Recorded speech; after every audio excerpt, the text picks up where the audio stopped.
Very good morning, students. Today, I would like to say about an idea of Dalai Lama.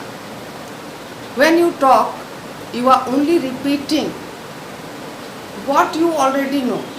But if you listen, you learn something new. अर्थात जब आप बात करते हैं तो आप वही दोहराते हैं जो आप ऑलरेडी जानते हैं, लेकिन जब सुनते हैं तो कुछ नया सीखते हैं। तो चलिए आज सुनिए मेरी वीडियो को एंड देखिए। आज मैं आप लोगों के लिए एक बहुत ही इम्पोर्टेंट टॉपिक लेकर आई हूँ। NCERT 2005 नेशनल करिकुलम फ्रेमवर्क, राष्ट्रीय पाठचर्या की रूपरेखा 2005।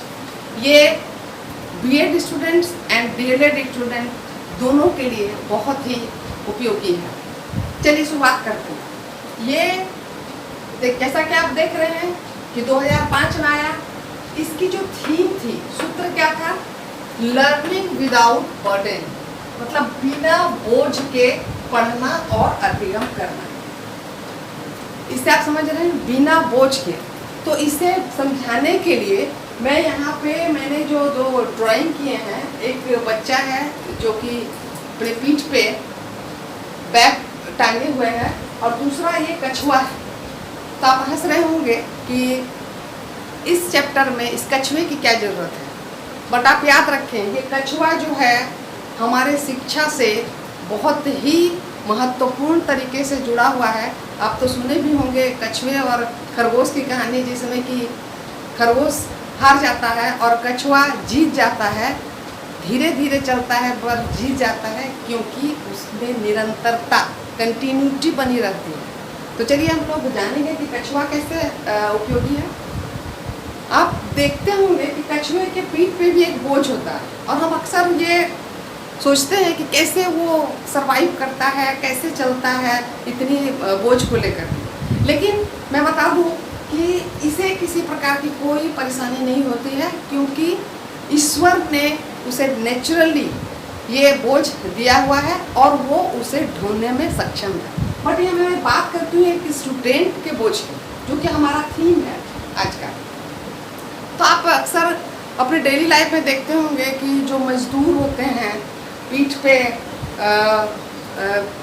चावल की बोरी, गेहूं की बोरी लेकर के चलते हैं, तो आप देखे होंगे अक्सर वो झुक करके चला करते हैं, क्योंकि उन्हें तकलीफ होती है। या आप समझें।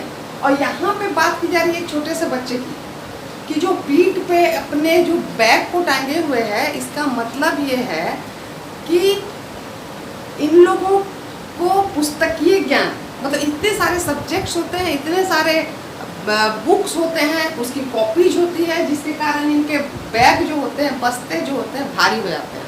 ये तो हो गई शारीरिक बोझ को उठाना। इसके साथ साथ आप समझ लें कि उतने सारे सब्जेक्ट्स होंगे तो कंटेंट भी बहुत ज़्यादा होगा और उसे हमें बच्चों को दिमाग में याद रखना होगा। उस कंटेंट के सारे इम्पोर्टेंट जो तथ्य हैं, फैक्ट्स है, उसे याद रखना होगा। और इससे क्या होता है? मानसिक बोझ होता है और it's very dangerous for any child.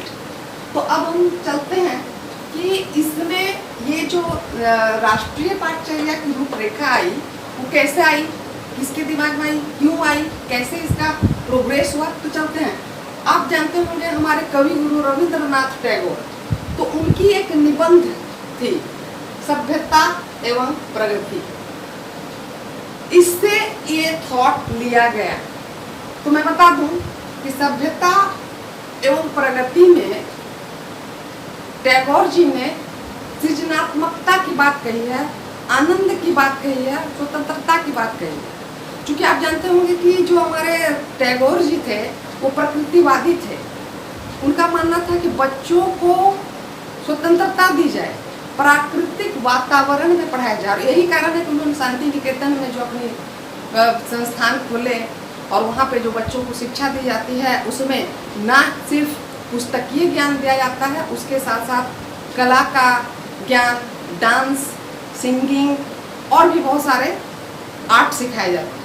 क्यों? क्योंकि उसमें बच्चों में सृजनात्मकता का विकास किया जाए। तो यहीं से ये शुरुआत हुई। अब कब आया? प्रोफेसर यशपाल की अध्यक्षता में 2005 में मानव संसाधन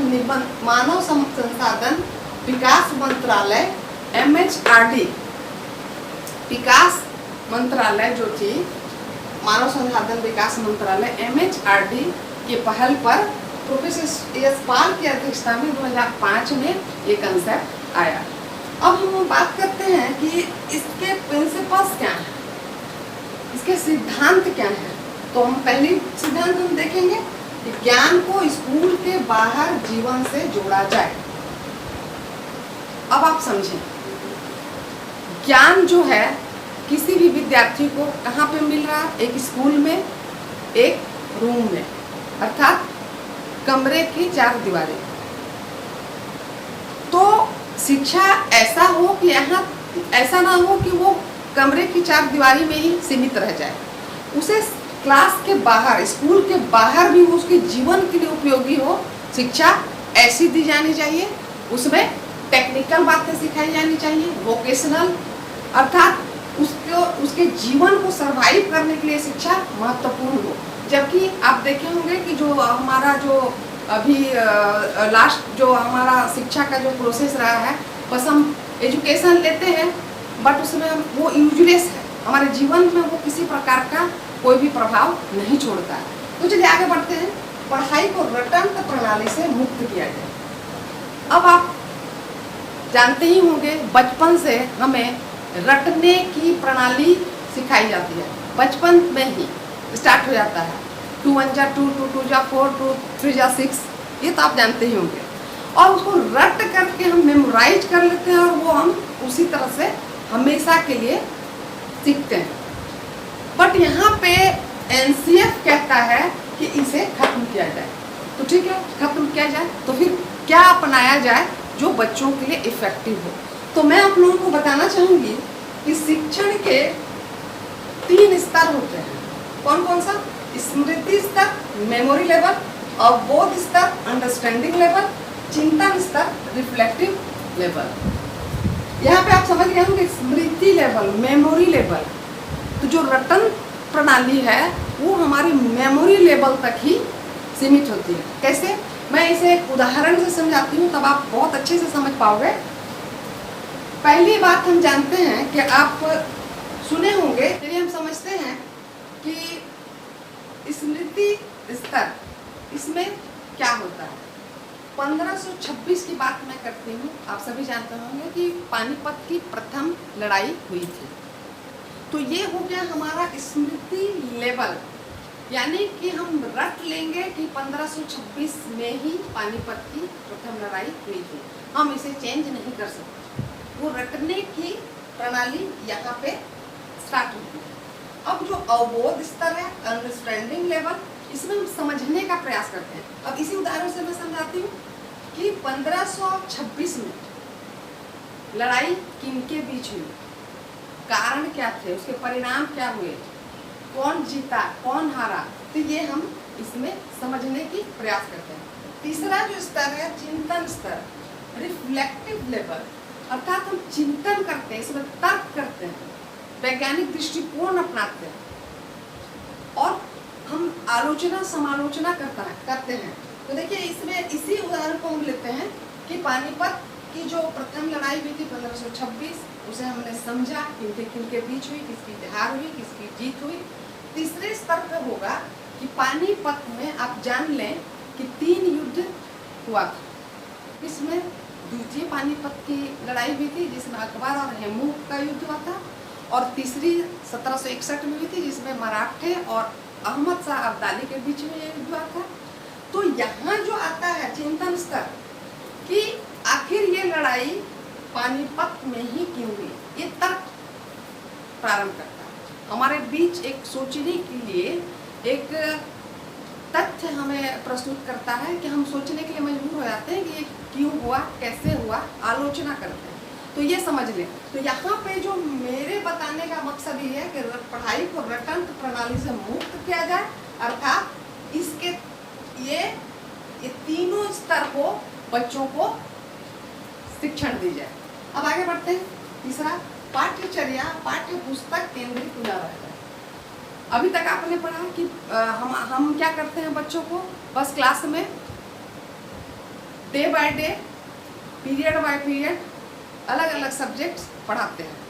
उसमें क्या होता है, बच्चे सबसे पहले तो वो नीरस हो जाते हैं और फिजिकली और मेंटली वो एक्टिव नहीं हो पाते, नीरसता उसमें भर जाती है। तो इसे खत्म करने के लिए कहा गया कि पाठ्य पुस्तक केंद्रित शिक्षा को लचीला बनाया जाए, उसमें को करिकुलम एक्टिविटी को डाला जाए, अर्थात पढ़ाई के साथ साथ एक्टिविटी जैसे खेलना, वाद विवाद करना, निबंध प्रतियोगिता, कल्चरल प्रोग्राम्स वगैरह, ये सारे चीज़ डाले जाएं ताकि इनकी पढ़ाई में और इनके डेवलपमेंट में वो बहुत काम आए। तो चलिए आगे बढ़ते हैं। 5वां, ये जो राष्ट्रीय महत्व के बिंदुओं को पाठ्यक्रम में शामिल करना, अर्थात इसका जो मकसद है कि हमारे देश के बच्चों को एक भावी नागरिक बनाना, एक ऐसा नागरिक जो अपने देश से प्रेम करे, देश के जो कर्तव्य हमारे संविधान में जो हमें कर्तव्य दिए गए हैं, हमारे अधिकार दिए गए हैं, उनके अनुसार चलें और लोगों में शांति बनाए रखें, एक प्रेम की भावना बनाए रखें, एकता की भावना को बनाए रखें। इसको हम समझ सकते हैं कि जैसे हम कहते हैं कि India is great, we are Indians, proud to be Indians, I love my India. तो ये कॉन्सेप्ट यहीं पे आता है। बच्चों को हमारे राष्ट्र के लिए एक अच्छा नागरिक तैयार करना जो न स्वयं अपना विकास कर सके, साथ साथ अपने समाज का और अपने देश का भी विकास करने में योगदान दे सके। तो मुझे उम्मीद है आज का आप लोगों का ये वीडियो आप लोगों को बहुत ही अच्छा लगा होगा। So thank you for watching my video.